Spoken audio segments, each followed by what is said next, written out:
Norman. Spiny Norman. Holy shit. These guys are fucking fantastic. This is another one of those albums that have just been dug up from obscurity. These two kids, like college age, did this whole album. It's reissued by, actually issued for the first time, I think, by Riding Easy Records. But I'll talk about that on a Far Out Finds video, a different one. Because right now, we're gonna do a Far Out Finds video. Alright, hey, welcome to Cosmic Vinyl. I'm Cosmic Brian, your host. And I'm not gonna scream, so I'm gonna turn this down a little bit. I'm gonna try to go behind the back. Hey guys, welcome. Like I said, this is gonna be a Far Out Finds video. Man, I have got some killer records to show you today. Just some stuff that I've accumulated over like the last month or two.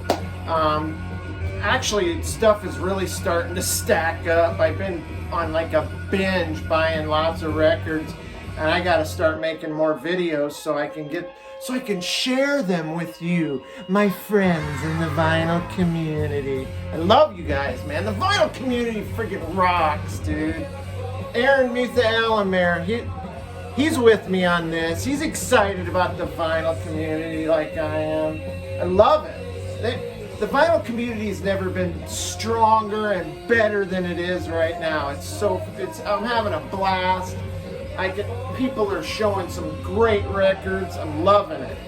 Hey, first of all, I'd like to give a little shout out to one of my local record stores, Planet Score Records. They were voted again as the best record store in the St. Louis area, and well deserved, because this record store, it's not big, but it has a lot of great content. And every time I go in there, I find some amazing records, always fair priced. They keep their new arrival bin full of just some nuggets, some great music, great mix of music. I'd like to shout those guys out because, man, they are doing me up right, and they're taking a lot of my money as well. While I'm showing stickers, so I'm in the MacDonald's drive-thru the other day, and I kept seeing these stickers like all over the signs and stuff, like around the drive-thru, and so I pulled one of them, and it's this guy here. He says, "I am the voice of the streets." So I'm like, so what makes this guy think he's the voice of the streets, that he can just plaster his face and make this bold claim that he's the voice of the streets of Florissant, Missouri, suburb here in St. Louis? So I'm going to find out who this guy is, and I'm going to challenge him to a dance-off, because I want to be the voice of the streets. This guy is going down. If I can find out, I'm going to be the new voice of the streets in my town. Anyway, who knows? Anyway, how about we get on to some great content? You guys want to see some killer vinyl? Or do you want to mess around with this? You want to do the big chug? All right, let's rock and roll. Oh, whoa! Slow down there, Ranger. This is, I've showed you this before, the Light Circus IPA. It's kind of got a citrusy flavor to it. I dig it, man. It's cool. And the can, I'm a sucker for, bright colors. I'm like a wild little animal that grasps on to something bright and shiny and won't let go, even if it means I'm in a trap. You know? All right, let's do this. 1, 2, 3, and just fucking rear back and let her flow. Oh, yes, my good friend, of course. Oh, yeah. Good stuff. All right, I already talked to you about Spiny Norman here. Let's get on with the Far Out Finds. I'm gonna start with this one. Actually picked this one up, I think it was a couple months ago now. I'll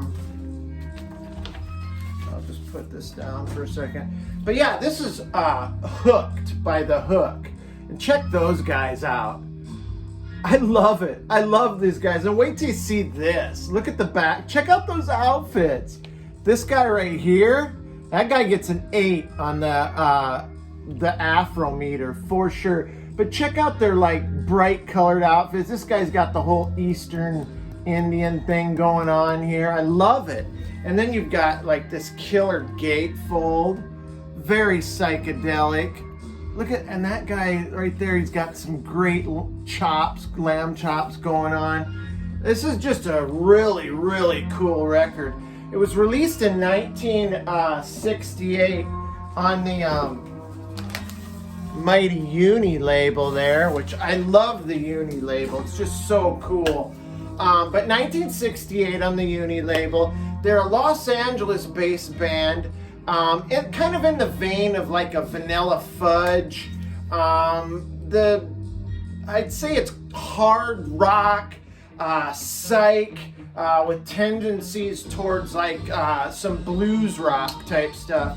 I mean, the singer seems like almost like a James Brown wannabe. He has that kind of vocal, which I dig. I mean, on top of the really fuzzy guitars, and on the one song, let me go back into the fold here, called Son of Fantasy 2. There's an amazing drum solo, and just, I mean, I guess back in the 70s, during this time, it was, you know, you're used to seeing a drum solo live, but I guess, you know, putting it on your record was a whole nother deal back then. You know, you'd never see a band do that now, of course, but killer drum solo, amazing fuzzed out guitars, great vocals. That drum solo sounds absolutely outstanding on a pair of headphones. Just kick back in your beanbag, woo-hoo, smoking. Yeah, it sounds really cool. They do a cover of the Kinks, You're Looking Fine. It's probably the weakest track on there, but everything else I can say just sounds fantastic. Check out Hooked by The Hook. Now this one I just recently showed on my entry for Telegram Sam's 600 subs contest, Connect 4. Get involved in that if you haven't. But this is Haystacks Balboa. You're gonna see from my point of view here with the camera and the glare there. But this is such a killer record. 1970 on Polydor Records. I think I'll pull that out just so you can see the label there. I mean, you've all seen the Polydor label. But this is powerhouse, heavy prog act. I describe it as like stoner hard rock with you know, prog, adventurous prog, and psychedelic proto-metal type stuff.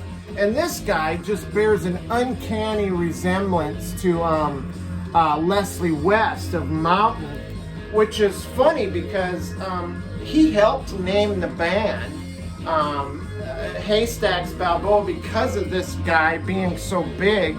They kind of equated him to be like Haystacks Calhoun, the pro wrestler, and I don't know where the Balboa comes from, but it's pretty damn cool. Mark Mayo, that guitarist, is just a ripping guitar player. They're good friends with Leslie West of Mountain. In fact, Leslie West's brother Larry wrote a couple of the most fantastic tracks on this record, one being Spoiler and the other being Sticky Fingers. They're like heavily influenced by Cream, ELP, but not ELP in the soft like prog way, but heavy prog, and of course Mountain. Now, I mean, this guy is an imposing figure. Can you imagine being up on stage and looking up at this giant guy with this you know, this huge afro, which I'm giving him an 8.5. And just standing there looking at this just hulking man just ripping on a guitar. About the closest thing I've ever got to that was back in probably late 80s, early 90s. I went to see Screaming Trees when I lived down in Dallas. And they had, I think it was the Connor brothers were the guitar players and bass player for that band. And I remember these guys were humongous. I mean, they were big boys. And I just remember thinking, God, these guys are just bigger than life. I guess I could kind of, I mean, can you imagine this guy and Leslie West on stage? That's kind of what the Screaming Trees would be like. But yeah, great stuff, man. Check out Haystacks Balboa if you haven't, because it's just fantastic. This next album, I kind of let sit for a while. This is Mash, I hope I'm pronouncing it right, Mash McCann. As you can see, it's got a little ring wear here, but it's the record plays just really good. Released in 1970 on the Epic label. It's a Canadian like fusion rock band. It's prog, psych, kind of folk, but not your like lame ass folk. This is like really cool. Like, how do I describe it? It was like amazing guitar playing, outstanding vocal harmonies. The drumming is just, it's like jazz rock kind of drumming. And then the bass player is just fantastic as well. The whole rhythm section really just kills it on here. But, and then some great Hammond organ. Man, I'm a sucker for that late 60s, early 70s Hammond organ sound. I just love it. And the guitar leads, though, just smoke on this. If you've slept on this one like I had, don't do it. Pick this up. You're going to find that you're going to really dig it. And check this out. There's something you don't see very often back in the 60s, a guy with a shaved head. I mean, usually every rock band back in the 60s, they all had long hair and, you know, were freaky deaky. And then you've got like this guy here, like look at this Anton LaVey looking guy right here. Oh, I love it. But man, check out Mash McCann, Canadian rock prog fusion band. Killer. And then this is another one I slept on. I seen it down here when I first moved down here. I went to a store called Vintage Vinyl, and I seen this, and I had actually seen it shown on I don't want that glare, but I have no choice. But anyway, I seen it on somebody's video. I don't remember who it was. It was somebody back in the day when I first joined the vinyl community that did like just flip through records and showed you that way. And I remember seeing this, and I sat on it for a long time. I was lucky it was still there a couple months back. This is Red Dirt, and it's a self-titled record. Now this is an interesting story. It was released in 1970 on the Morgan Bluetown label, but it was actually picked up by Fontana on the Fontana label. And check out this really great red vinyl there.